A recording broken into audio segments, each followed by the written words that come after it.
ओम शांति। सुनते हैं आज की मीठी मुरली मीठे बाप दादा से। कितना मीठा आज बाबा बता रहे हैं, कितना मीठा बोल रहे हैं। बाबा बोल रहे हैं, हे मेरे मीठे लाल। आज बाबा हमको लाल कह के पुकार रहे हैं। हे मेरे मीठे लाल, रात को जागकर, रात माना जब अर्ली मॉर्निंग का टाइम रहता है 2 to 5, रात को जागकर मोस्ट बिलवेड बाप को याद करो, देही अभिमानी बनो। श्रीमत कहती है बाप समान निरहंकारी बनो।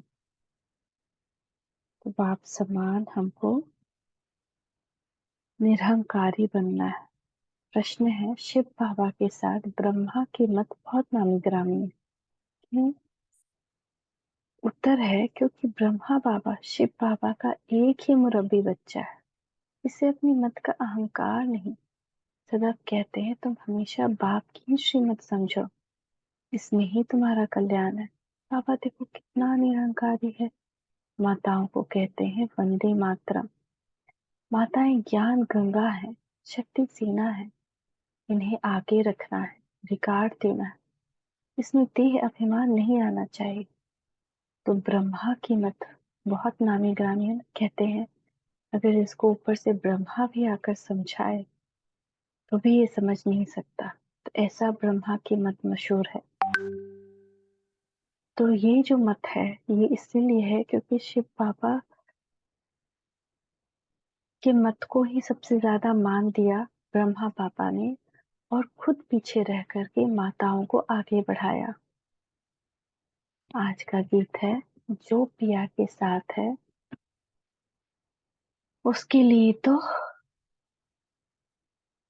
दिन रात है, ऐसे करके कुछ।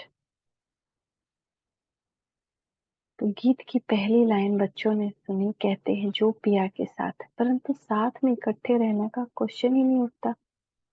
जो बाप के बने हैं वे साथ हैं ही।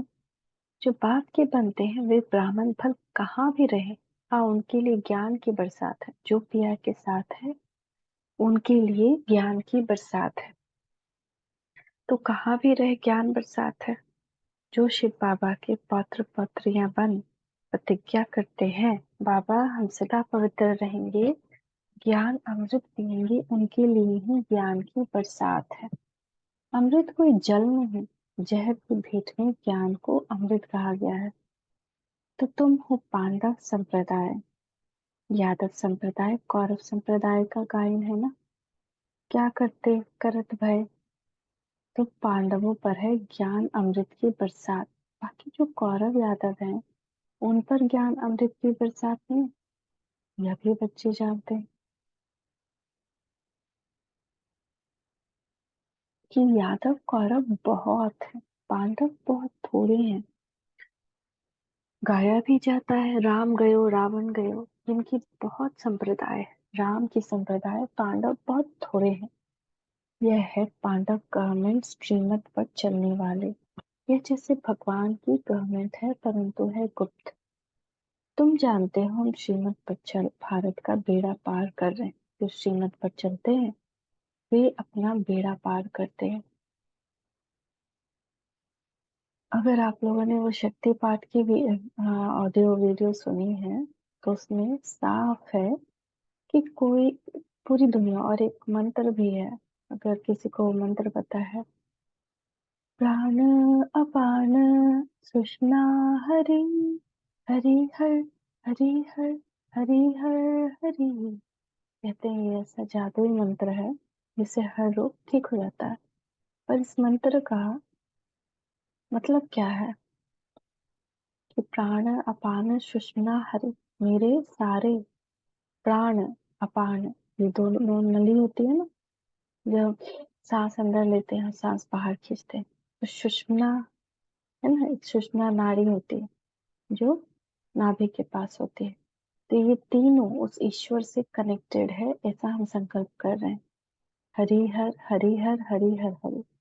और वो ईश्वर मेरे हर दुख, हर पीड़ा को हरता जा रहा है, हरता जा रहा है, हरता जा रहा है, उससे मैं कनेक्टेड हूँ। तो ये इसका अर्थ क्या है कि जब हम ईश्वर से कनेक्टेड हैं, कनेक्टेड कब हैं? हम कहें कि हम तो भगवान को याद कर रहे हैं और विकर्म कर रहे हैं, झूठ बोल रहे हैं, अम, पवित्र नहीं है, अंट शंट खा रहे हैं, मुंह से अंट शंट बोल रहे हैं, क्रोध कर रहे हैं, विकार में, तो क्या हम ईश्वर से कनेक्टेड हैं? नहीं। जब ईश्वर से कनेक्टेड है ही नहीं तो हमारे अंदर उनकी ऊर्जा प्रवाहित कैसे होगी? तो हमारे अंदर जब उनकी ऊर्जा प्रवाहित होती है तो कोई रोग टोक नहीं होता है। दुनिया में चाहे कोई भी डॉक्टर हो जाए, कोई भी डॉक्टर कभी भी अपने आप को ईश्वर से बड़ा नहीं समझता। जब भी बड़े से बड़ा बीमारी होती है कहता है इनको दवा के साथ दुआ की भी जरूरत है। वो अपना दवाई करता है जो उसने साइंस से पढ़ा है। लेकिन कोई भी बीमारी इस ईश्वर की शक्ति लिए बिना ठीक नहीं होती। तो हम जब दवाई लेते हैं तो बीमारी दवाई से ठीक नहीं होती है। इसीलिए तो आज की दुनिया में दवाई भी कारगर नहीं है, दुआ सबसे ज्यादा कारगर है। क्योंकि पहले हम भगवान से ज्यादा कनेक्टेड थे, हमारे कर्म अच्छे थे। आज हम भगवान से कनेक्टेड नहीं है। हमारे कर्म ने हमारी एनर्जी को ब्लॉक कर दिया है और इस वजह से उसकी एनर्जी हमारे अंदर नहीं आ रही है। तो जब हमारे अंदर आएगी नहीं तो हम ठीक कैसे होंगे? बीमारियां तो बढ़ती ही जाएंगी। तो सबसे पहले अपनी सोच, मनसा वाचा कर्मणा को ठीक करना है। तो जब वो ठीक हो जाएगा, और वो ठीक अब कैसे हो सकता है? श्रीमत पर चलकर। अगर हम श्रीमत का उल्लंघन कर रहे हैं, अगर कुछ भी हम श्रीमत का फॉलो नहीं कर रहे हैं, तो हम किसी भी बीमारी से, किसी भी परिस्थिति से, किसी भी दुख से उभर नहीं सकते। चाहे हम अपने आप को कितने ही बड़े हातम ताई समझ लें, मगर उस हातम ताई, सुप्रीम हातम ताई के बिना इस धरती का कोई हातम ताई कुछ नहीं कर सकता। साइंस भी बेकार है, सारी शक्ति उसकी है। तो एकदम गांठ बांध लेनी है। चाहे कोई कुछ भी कहे, चाहे कोई कुछ भी करे, मुझे श्रीमत पर चलना है। अवज्ञा नहीं होनी चाहिए श्रीमत की कहीं से भी। तो ये बात हमेशा ध्यान में रखनी, इसलिए बाबा कह रहे हैं कि जो श्रीमत पर चलते हैं उनका बेड़ा, वे अपना बेड़ा पार करते हैं, अपना हर तरह से बेड़ा पार करते हैं। परिवार अच्छा हो जाता है, परिवार के लोग अच्छे हो जाते हैं, मधुर संबंध हो जाता है, स्वास्थ्य हो जाता है, धन संपत्ति हो जाती है, मन शांत हो जाता है, सुख शांति समृद्धि सब उसी एक श्रीमत पर चलने से आ सकती है। तो यादव और कौरव के पास कितने महल हैं? तुम बच्चों के पास अभी कुछ भी नहीं है। 3 पैर पृथ्वी के भी तुम्हारे नहीं, तो सब उन्हों का है, ये भी गाया हुआ है ना। तो हम देखिए कहानी में महाभारत की भी, तो पांडव के पास कुछ नहीं था। वो इधर, कभी वो इधर छुपते थे, कभी वो उधर छुपते थे। हम भी अभी क्या है, गुप्त हैं। और कौरव और यादव प्रत्यक्ष थे, तो सामने भी कौरव और यादव प्रत्यक्ष हैं। यह भी गाया हुआ है जिनको 3 पैर पृथ्वी के नहीं मिले उन्हीं की विजय हुई, वो विश्व के मालिक बने। पांडव की विजय क्यों हुई? क्योंकि पांडवों ने और कौरवों को जब भगवान की और भगवान की जो स्थूल वस्तुएं थी, जैसे सेना, धन, दौलत, तो उसमें से चुनने को कहा गया, तो कौरवों ने स्थूल चीजों को चुना। दुर्योधन ने कृष्ण से आकर उसकी आर्मी मांग ली, उसका धन मांग लिया। लेकिन अर्जुन ने कृष्ण को मांगा, तो भगवान को मांगा। तो जो भगवान को मांग लेता है उसको सब, उसकी जीत होती है।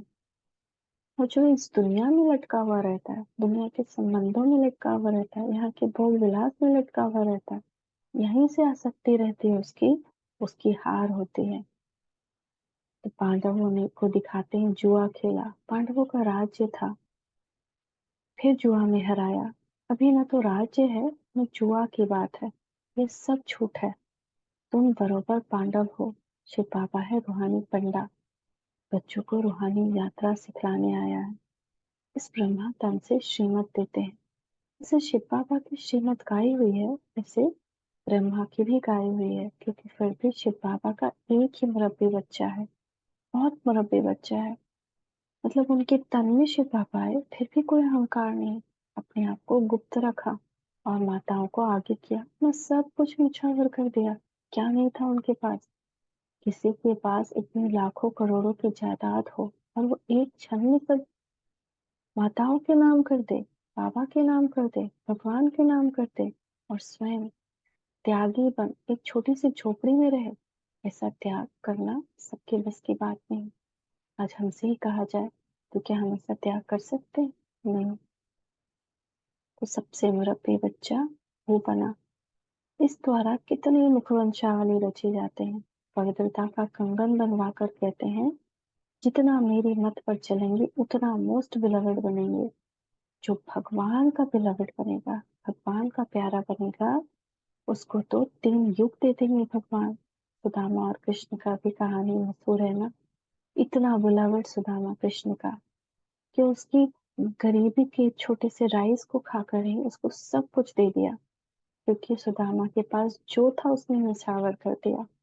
तो जिसके पास जो है वो निछावर कर दे और पवित्रता का कंगन बांध दे, श्रीमत पर एब्सोल्युटली करेक्टिंग चले, तो वो उतना ही भगवान का प्यारा बनता है। जो इधर उधर से आसक्ति में रहता है, ये मेरा वो मेरा वो मेरा, उसको देखना ट्रस्ट ही नहीं बनता है, तो फिर उसके और भगवान के बीच दूरी रहती है। और अभी नहीं तो कभी नहीं, तो तुम्हारे हीरे जैसा जीवन बनेगा। अगर हम उनकी मत पर चलेंगे तो हमारा जीवन हीरे तुल्य बन जाएगा। हीरा कैसा होता है? हीरे की चमक सबको कितनी लुभाती है, चारों तरफ उसकी रोशनी फैलती है, कितना कीमती होता है वो। तो शिव बाबा कहते हैं, इनका और तुम्हारा कनेक्शन मेरे साथ है। हीरे जैसा जन्म तुमको मिलता है, इसलिए देही अभिमानी बनो, मतलब आत्माभिमानी बनो। तो आज का जो हमने सम्मान लिया है वो सत्यता का है, और देही अभिमानी हमारा सत्य स्वरूप है। तो सत्यता की शक्ति पे जो हम मैं भेजूंगी उसको सुनिएगा। सत्यता माना ये नहीं कि आप सच बोल रहे हैं, बल्कि जो कर रहे हैं, जो सोच रहे हैं और जो बोल रहे हैं, वो अपने सत्य स्वरूप में स्थित होकर बोल रहे हैं, तभी वो सत्यता है, तभी उसमें दिव्यता है। और सत्य को जो सिद्ध करने की जिद नहीं करते, सत्य अपने आप में सिद्ध है, उसको सिद्ध करने की जरूरत नहीं। अभी कोई झूठ बोल रहा है और हम क्रोध कर रहे हैं कि तुम झूठ बोल रहे हो, तो ये सत्य को सिद्ध करने की जिद हुई।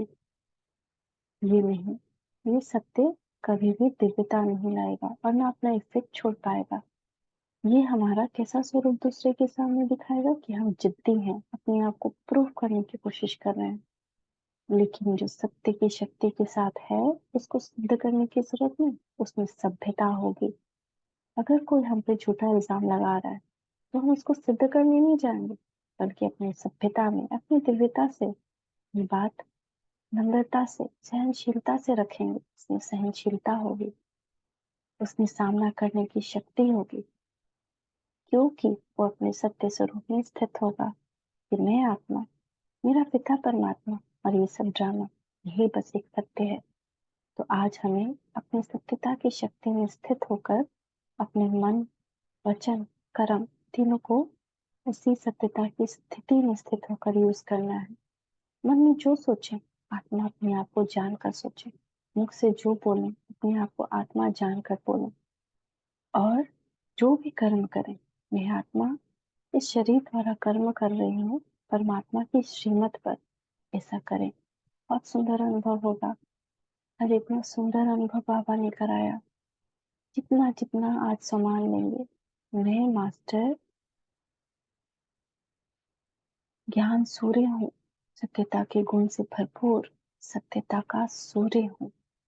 ये सम्मान बार बार लेना है और अपने पांचों स्वरूप को भी इसी सत्यता के आधार पर याद करना है कि परम धाम में मैं अपने सत्य स्वरूप में था।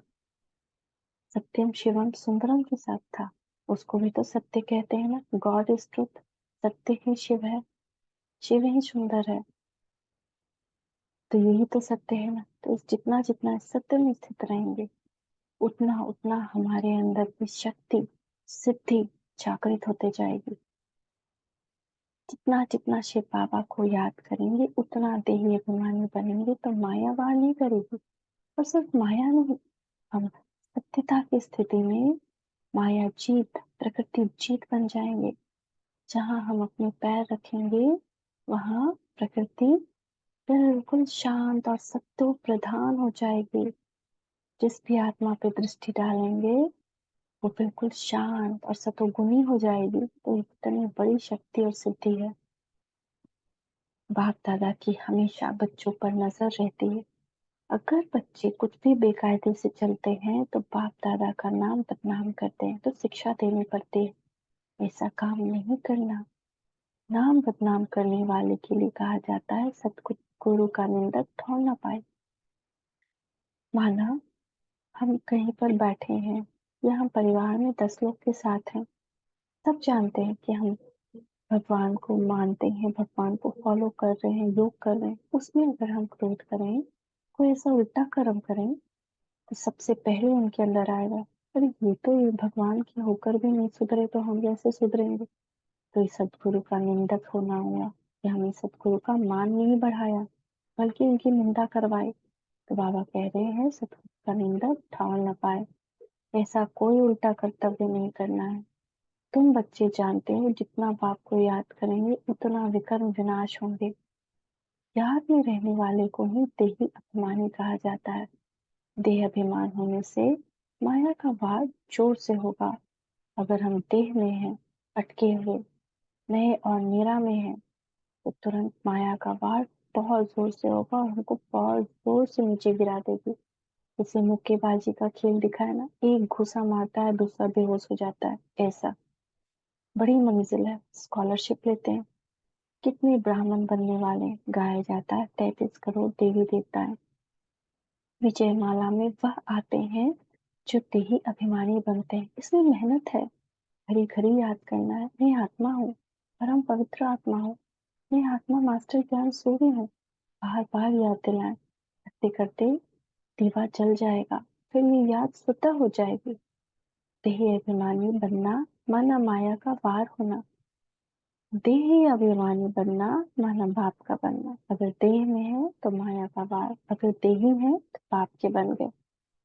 यह बात बड़ी सूक्ष्म है। पुरुषार्थ कर बाप को याद करना है। जैसे हमने सुना ना एक कहानी, कि कलयुग को जब एंटर करना था, तो वो किसमें आया, स्थूल वस्तुओं में आया।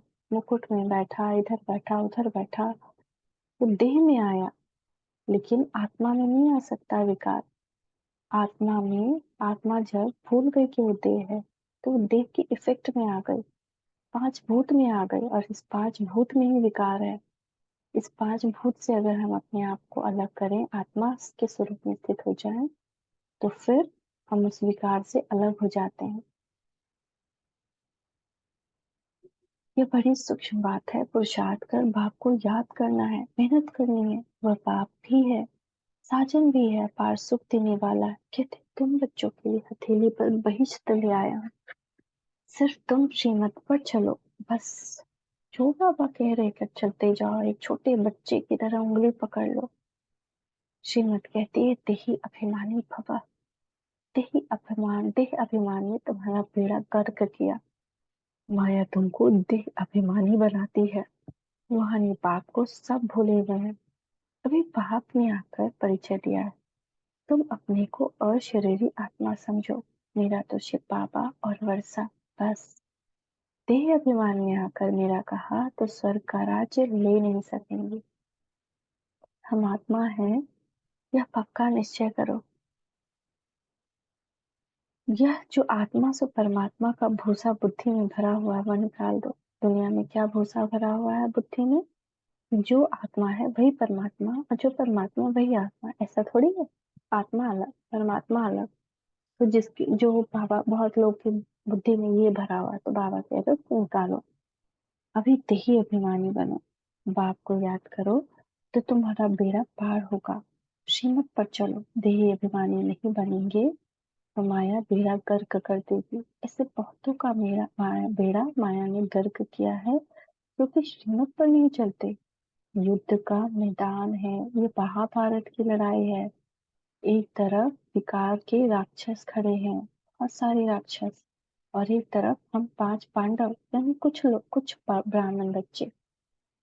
इसमें बाबा की श्रीमत पर हमें चक्रव्यूह रचना है, उससे निकलना है, उसको खात्मा करना है। तुम्हें किस भी बात में हार नहीं खानी। काम का भूत तो एकदम पुर्जा पुर्जा कर देता है। सेकंड नंबर है क्रोध का भूत। क्रोध से एक दो को मारकर खलास कर देते हैं। यादवों का क्रोध बढ़ेगा, एकदम जैसे डेविल बन जाएंगे, राक्षस बन जाएंगे, भूत बन जाएंगे।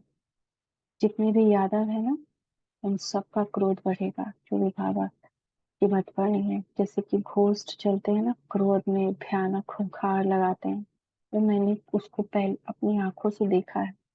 जब मैं चेन्नई जाने वाली थी, उससे पहले मेरे अंदर क्रोध था। मैंने कहा बाबा, बैठ गई मैं एकदम से, बाबा अगर मैं इस क्रोध के विकार के साथ जाऊंगी तो आपका निंदा होगा। मैं कैसे जाऊं, कैसे वहां एक्ट करूंगी। अगर वहां मुझसे कोई भी ऐसा कर्म हो गया तो फिर सब तो यही सोचेंगे कि आपका बनकर भी मैं आपके जैसा नहीं बनी। तभी मेरे सामने क्रोध का भयानक राक्षस आया। लाल लाल आंखें और काला पूरा उसका स्वरूप, और बहुत जोर से दहाड़ता हुआ। और उसके बगल में ज्ञान सूर्य बाबा प्रकाशमान, और उनके ही उस किरण से फिर वो गायब हो गया। और फिर जब वहां से मैं चेन्नई गई तो 1 सेकंड का भी क्रोध नहीं आया, जबकि परिस्थितियां बहुत आई। तो वो क्रोध का भूत जो अभी सबके अंदर भयावह होने वाला है, सभी यादवों का क्रोध बढ़ने वाला है। तो इसके लिए पहले हमको हमको वो अपने पास न खींच ले, ब्राह्मण से यादव ना बना दे। हमको अभी ही इसको योग से, दिन भर की आत्मिक स्थिति के पुरुषार्थ से खत्म करना है। नहीं तो अपना स्वरूप सोचिए कि एक टाइम था जब हम भी कितने क्रोधी हुआ करते थे, कैसे खूंखारते थे, और जोर जोर से सब लोगों ने अपना अपना वैसा स्वरूप देखा है। तो वो वापस आ सकता है अगर हमने उसको अंदर से जड़ से खत्म नहीं किया, कंप्लीटली आत्मिक स्थिति नहीं हुई, योग से इसको खत्म नहीं किया। एकदम जैसे डेविल बन जाएंगे। क्रोध भी बड़ा भारी दुश्मन है। काम को नहीं जीता तो पवित्र दुनिया के मालिक बन नहीं सकेंगे। क्रोध दुश्मन भी ऐसा है जो खुद को भी और औरों को भी दुख देते हैं। यह भी है भावी। अब यादव, कौरव, पांडव क्या करते हैं ये तुम ही जानते हो। यह है पांडव कानून। अब तुम देखते हो पांडवों का राज्य तो है नहीं, 3 पैर पृथ्वी के भी नहीं मिलते। उन्हों को देखो कितना दबदबा है। तुम बच्चों में बहुत थोड़े हैं जो नारायणी नशे में रहते।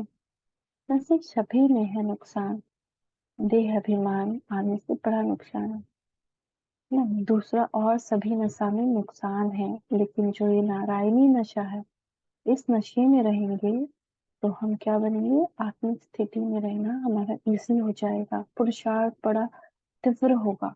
लेकिन बाकी सब नशा है नुकसान। चाहे हमें मोह का नशा हो, क्रोध का नशा हो, या किसी और स्थूल वस्तु का नशा हो, देह अभिमान में आने से बड़ा नुकसान है। बाबा समझाते हैं तुम सदैव शिव बाबा को याद करो। इसे मत समझो वे ब्रह्मा ज्ञान देते हैं। समझ चाहते हैं, शिव बाबा को याद करो। शिव बाबा कहते हैं मेरे साथ योग लगाओ। ये ब्रह्मा भी मेरे साथ योग लगाते हैं। मुझे याद करेंगे तो मैं मदद करता रहूंगा। बाबा बहुत मदद करता है, बहुत। देह अभिमानी बनने से माया वार करते रहे और फिर एक दो को दुख देते रहेंगे। इसमें दो हैं बड़े दुश्मन। नंबर वार तो होते हैं ना, काम और क्रोध है प्रत्यक्ष विकार। ये इतना बड़ा विकार है कि इसके साथ साथ सभी विकार आ जाते हैं, और इसके सूक्ष्म और रॉयल रूप भी है, उससे भी बचना है। कुछ भी इरिटेशन नहीं, कुछ भी चिड़चिड़ापन नहीं, एकदम शांत, शीतलता। मोह लोभ आदि तो गुप्त है, इन भूतों पर विजय पानी है। बाप कहते हैं अभी तुमको 3 पैर पृथ्वी के नहीं मिलते हैं, मैं फिर तुमको विश्व का मालिक बनाता हूँ। बाप की हमेशा दिल होती है बच्चा नाम निकाले, कोई पूछे तुम किसके बच्चे हो तो फलक से उत्तर देना चाहिए, ओहो, बाप ने बच्चों को बहुत ऊंचा बनाया है। लौकिक बच्चे होते हैं ना, तो कोई इंजीनियर, कोई बैरिस्टर, कोई क्या, तो बाप खुश होता है। कोई कोई बच्चे तो बाप की इज्जत लेने में भी देरी नहीं करते। तुमको तो बाप की इज्जत बढ़ानी है ना। कुल कलंकित बच्चे के लिए तो बाप कहेंगे मुआ भला। यह बाप भी ऐसे ही कहेंगे, तुम कामी क्रोधी बनकर ईश्वरीय कुल पर कलंक लगाते हो। बाप से तो बदला तो बुरा लेना चाहिए। बाप की नजर में, ईश्वर की नजर में हम गिर जाए, क्या ये को चाहेगा? तो अगर हम कुछ भी बनते हैं, किसी भी तरह की कामनाएं हैं, किसी भी तरह का क्रोध है, उसको सूक्ष्म सूक्ष्म से चेक करनी चाहिए। तो हम कुल को कलंकित लगाते हैं, फिर बाप की मदद नहीं मिलती। बाप का पूरा वर्षा लेना है तो निर्विकारी बनना ही है। देखते हो, यह मम्मा बाबा पहले नंबर में लक्ष्मी नारायण बनते हैं, तो क्यों ना हम उनके तख्त पर जीत पा लें। बरोबर तुम माँ बाप के तख्त को जीतते हो ना। बच्चे तख्त पर बैठेंगे तो खुद नीचे आ जाएंगे। अब राजधानी संस्थापन हो रही है। माँ बाप यानी लक्ष्मी नारायण यानी ब्रह्मा बाबा और सरस्वती माँ भी इतने निरहंकारी है कि वो भी चाहते हैं कि सारे बच्चे उनसे ज्यादा पुरुषार्थ करें। इसलिए अव्यक्त वतन जाकर भी वो अपने हर बच्चों को पुरुषार्थ बढ़ाने में मदद करते हैं। कभी कभी ब्रह्मा बाबा तो शिव बाबा से किसी किसी बच्चे की पैरवी भी करते हैं कि बाबा मुझे जाने दो, इसकी थोड़ी मदद कर देता हूँ। तो ऐसे निरहंकारी जब हम बनेंगे, तभी उनकी तख्ती तख्त पर जीत पाएंगे ना। बाप कहते हैं राजाई प्राप्त करो, प्रजा में नहीं जाना है। नारायणी नशा रहना चाहिए। जैसे ब्रह्मा बाबा को था कि मैं नारायण बनने वाला हूँ, मम्मा को था मैं लक्ष्मी बनने वाली हूँ, इससे स्वयं को रहना चाहिए कि मैं लक्ष्मी नारायण बनने वाला हूँ, उनकी गद्दी पर बैठने वाला हूँ। ये नहीं होना चाहिए कि मैं सतयुगी हूँ, सतयुगी जा रहा हूँ, नहीं। कहते हैं लौकिक में भी कि अगर तुम नंबर वन पदवी की कोशिश करो तो कम से कम दूसरी तीसरी पदवी तो तुम्हें मिल ही जाए। इसलिए हमेशा नंबर वन पदवी की कोशिश करनी। बाप समझाते हैं तुम जानते हो ये भारत की गवर्नमेंट ये लक्ष्मी नारायण थे। हाँ, राजाओं से भी प्रजा साहूकार होते हैं। इस समय गवर्नमेंट कंगाल है, कर्जा लेती है तो प्रजा साहूकार हुई ना। बाप समझाते हैं तुम जानते हो भारत की गवर्नमेंट ये लक्ष्मी नारायण थे, अब वे बन रहे हैं। बाप की श्रीमत पर चलने से बेड़ा पार होता है। श्रेष्ठ बनेंगे, नहीं तो माया खा जाएगी। बहुतों को खा गई। फल यहाँ से निकले हैं, बड़े लखपति बन गए हैं। भाजी बेचने वाले आज करोड़पति हो गए। बाबा के पास आते हैं, कहते हैं बाबा अभी तो पैसा बहुत हो गया है। बाबा कहते हैं तुम्हारे ऊपर बोझा बहुत है। शिव बाबा ने से तुमने पालना बहुत ली है, कर्जा हुआ ना, इसलिए खबरदार रहना। तो वे भी समझाते हैं बोझा उतार ले, ऐसे बहुत मिलते हैं। कराची में तुम बच्चियां भागी थी, कुछ ले आए थे क्या? कुछ भी नहीं। शिव बाबा के खजाने से तुम्हारी परवरिश हुई। जो कोई कोई शिव बाबा के पुछारी सरेंडर हुए, उनसे तुम बच्चों की पालना हुई। इस बाबा को थोड़ी पता था कि आपस में मिलकर ऐसे आ जाएंगे। शिव बाबा ने उनकी बुद्धि में डाला और भट्टी बननी थी तो सब भाग कर आ गए, तो परवरिश के लिए भी कोई बलि चढ़े। फिर उनसे कई भाग गए, माया ने हार खिला दी। माया भी कोई कम समर्थ नहीं है, उस पर जीत पानी है बाबा की याद से। योग अक्षर नहीं बोलो, बच्चे कहते हैं योग में बिठाओ, लेकिन यह आदत पड़ जाएगी तो चलते फिरते तुम याद नहीं कर सकेंगे। अगर बैठ कर सिर्फ याद करने की आदत पड़ेगी तो चलते फिरते फिर याद नहीं करेंगे।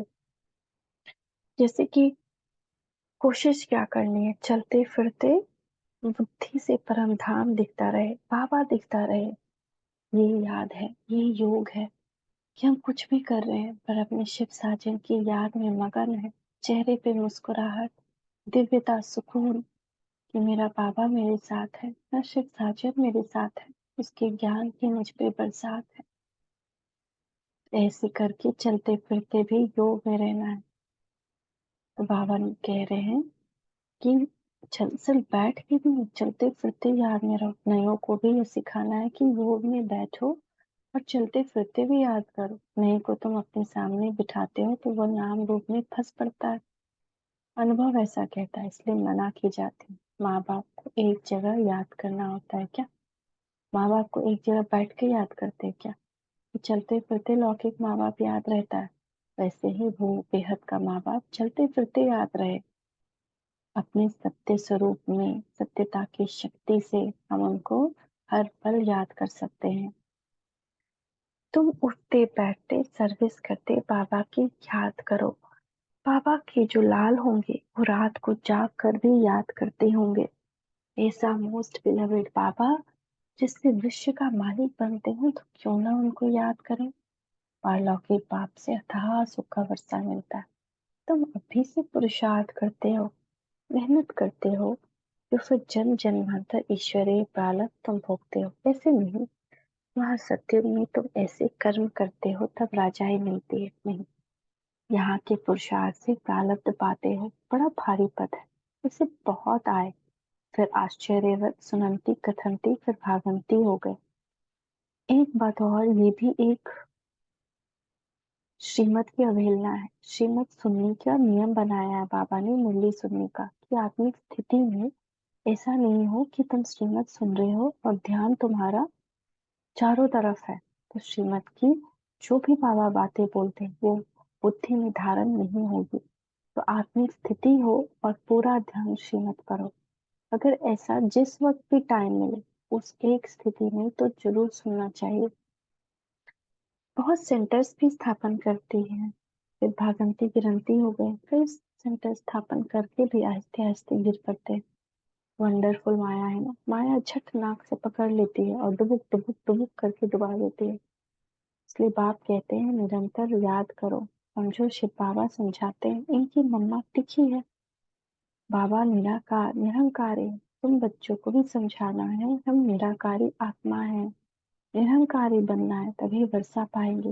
अभिमान नहीं आना चाहिए। बहुत मीठा बनना है, वह माया होती नहीं, तो क्यों न बाप से वर्षा ले ले। बाबा का राइट हैंड बन जाए। वो कौन बनते हैं? जो सेंटर स्थापन करते हैं, कमाल करते हैं, कितनों का कल्याण करते हैं। वो सेंटर स्थापन कर फिर चले जाते हैं, उनका भी फल मिल जाता है।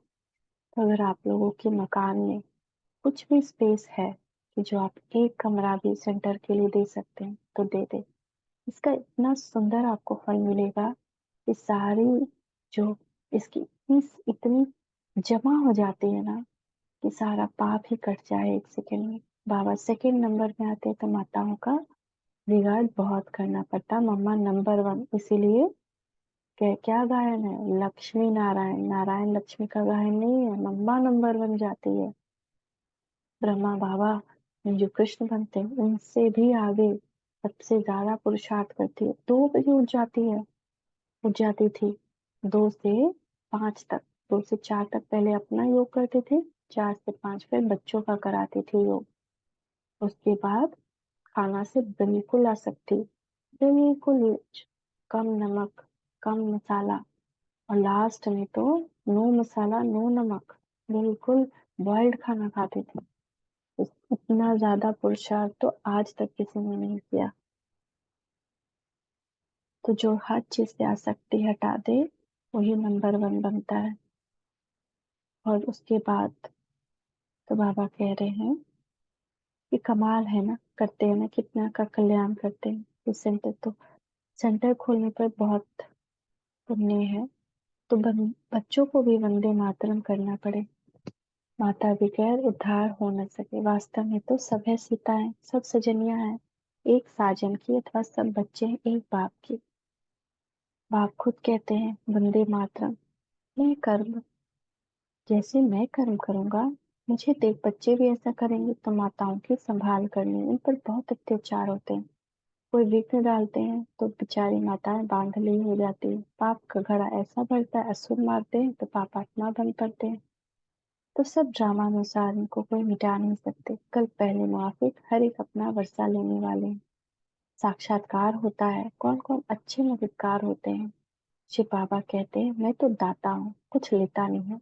अगर ये ख्याल आता है कि हम देते हैं, अहंकार आया तो यह मरे। अगर हम बाबा के लिए कुछ कर रहे हैं जैसे कुछ दान दे दिए या सेंटर खोल दिए और सोचे हम तो दिए शिव बाबा को, तो ये अहंकार है। शिव बाबा को कोई क्या देगा? वो चाहे तो दुनिया को एक सेकंड में पलट दे। वो तो हमको मौका देता है कि हम पुण्य कमाएं। शिव बाबा तो कहते हैं तो ठीक कर भीतर देकर रिटर्न में कितना लेते हो। बाबा हमेशा दाता है। शिव बाबा को मैं देता हूँ, यह बुद्धि में कभी नहीं आना चाहिए। मैं एक पैसा देकर लाख लेता हूँ, 21 जन्मों के लिए राज्य भाग्य लेता हूँ। बाप है सदगति दाता, झोली भरने वाला। गुप्त दान करना होता है, बाबा भी गुप्त है। अच्छा, मीठे मीठे से कीलते बच्चों प्रति माता पिता बाप दादा का याद प्यार और गुड मॉर्निंग। रूहानी बाप की रूहानी बच्चों को नमस्ते। रूहानी बाप बच्चों के रूहानी माता पिता बाप दादा को याद प्यार गुड मॉर्निंग। नमस्ते बाबा, नमस्ते, शुक्रिया बाबा, शुक्रिया। धारणा के लिए मुख्य सार, देह अभिमानी बन माया पर जीत अवश्य पानी है। रात को जाकर भी मोस्ट बिलवेड बाप को याद करना है। बाप समान निराकारी निरहकारी बनना है। शिव बाबा को देते हैं, यह भी संकल्प में नहीं लाना है। बाबा ने कितनी बार कहा होगा कि अर्ली मॉर्निंग उठो। अगर हम नहीं उठ सकते हैं तो हम बाबा को ये चिट्ठी लिखें, बाबा मेरे सामने ऐसी ऐसी बातें आती हैं, मुझे उठना है और तुमको उठाना है और मैं कुछ नहीं जानती। आपको देखिए बाबा कैसे उठा देगा, पुरुषार्थ करवाएगा। मगर पहले अंतरात्मा की इच्छा हो, आपकी इच्छा हो, तभी आपको शक्ति मिलेगी, बल मिलेगा, विघ्न दूर होंगे। वरदान, समय के महत्व को जान, व्यर्थ को समर्थ में परिवर्तन करने वाली नॉलेजफुल महान आत्मा भवा। ये समय है पुरुषोत्तम कल्याणकारी युग, डायमंड युग। इसके एक एक सेकंड में जैसे कई कई वर्षों की कमाई है। तो 63 जन्म तो व्यर्थ गवाया, 63 जन्म हमारा व्यर्थ गया, द्वापर में और कलयुग में। अभी समर्थ बनने का यह जन्म, इसमें भी पता नहीं 1 साल है, 2 साल है, 3 साल है या उससे भी कम है, कोई नहीं जानता। सब कुछ अचानक होना है, इसे व्यर्थ नहीं गवाना। क्योंकि संगम की यह एक एक घड़ी पद्मों की कमाई जमा करने की है। यह कमाई की सीजन का युग है। इसमें कभी भी समर्थ को छोड़ व्यर्थ की तरफ नहीं जाना। जैसे देखिए, व्यापार में भी जब सीजन होती है तो जैसे व्यापारी लोग बिल्कुल अपना सब कुछ छोड़ करके उसमें लग जाते हैं। जैसे जाड़ा की सीजन है तो उस टाइम क्या बिक सकता है, उसकी बहुत तीव्रता से उसके बिजनेस के लिए सोचते हैं। फिर सीजन खत्म, फिर तो उसका माल नहीं बिकेगा। तो उसी तरह से अभी ये सीजन है कमाई की सीजन, एक एक क्षण की सीजन। तो सारा व्यर्थ छोड़ समर्थ बनना है। नॉलेजफुल बन, जितना स्वयं समर्थ बनेंगे उतना औरों को समर्थ बनाएंगे। और जितना हम समर्थ बनेंगे ना, मान लेते हैं हम किसी से बातचीत करते हैं डेली और हमने व्यर्थ बात करना बंद कर दिया, तो दूसरा का अपने आप बंद हो जाएगा। एटलीस्ट मेरी तरफ से बंद हो गया तो उतना तो व्यर्थ उसका भी समाप्त हो गया। तो जितना स्वयं बनेंगे समर्थ उतना औरों को बनाएंगे। ऐसा जो समय के महत्व को जानते हैं वो स्वतः महान बन जाते हैं। महान बहुत कॉमनली इस वर्ड को यूज किया गया है इस दुनिया में। बट महान एक महान स्थिति है जहाँ पे हम एक देवी देवता बनते हैं, पूज्य बनते हैं। महान वो है महानता। वो आजकल तो नॉर्मली भी लोग कह देते हैं, अरे तुम तो कितने महान हो, रिक्शे वाले को 10 रुपया ज्यादा दे दिए, वो महान थोड़ी हुआ। महान तो वो है जो पुरुषार्थ कर देवी देवता बनता है। स्लोगन, एक बाप के फरमान पर चलते चलो तो सारी विश्व आप पर स्वतः कुर्बान जाएगी। सारा विश्व आपकी पूजा करेगा। जिसको सोचते हैं कि आज ये मेरी बात सुने, वो सुने, और उसके लिए हम उसके पीछे पीछे भागते हैं। नहीं, बाप के पीछे पीछे भागिए। बाप के पीछे भागने से सारा विश्व आपके पीछे आएगा। कितनी सुंदर बात है। ओम शांति, ओम शांति, ओम शांति।